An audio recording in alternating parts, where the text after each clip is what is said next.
বাংলাদেশের ইতিহাসে সবচেয়ে কলঙ্কজনক যে হত্যাকাণ্ড 2009 সালে বিডিআরের 57 জন সেনা কর্মকর্তাকে এবং সর্বমোট প্রায় 72 জন কর্মকর্তা এবং কর্মচারী সহ হত্যা করা হয়। এই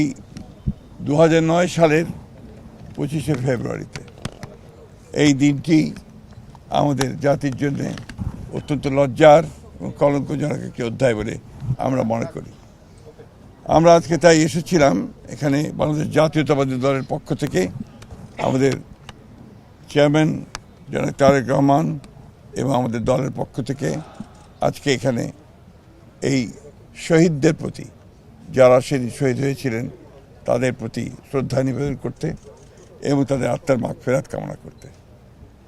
এই দিনটিকে আমরা সবচেয়ে কলঙ্কজনক এই জন্য মনে করি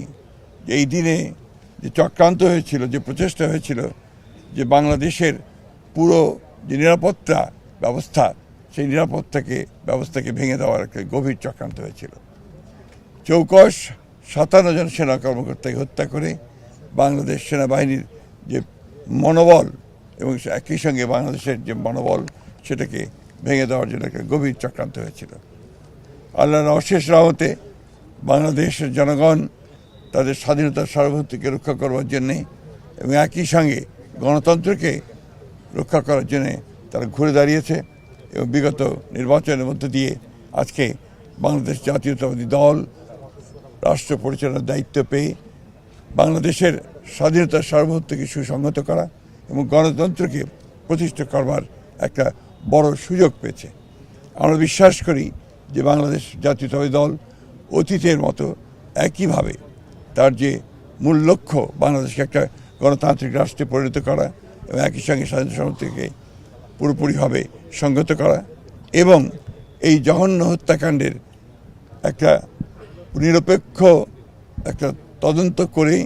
দায়ী ব্যক্তিদের এবং শক্তিদেরকে আপনার আইনের আওতায় নিয়ে আসা এবং তাদের শাস্তিকে নিশ্চিত করা। আমরা আবার আমাদের সেই শহীদদের প্রতি গভীর শ্রদ্ধা জানাচ্ছি এবং তাদের পরিবার পরিজনদের প্রতি আমাদের সমবেদনা জানাচ্ছি এবং এই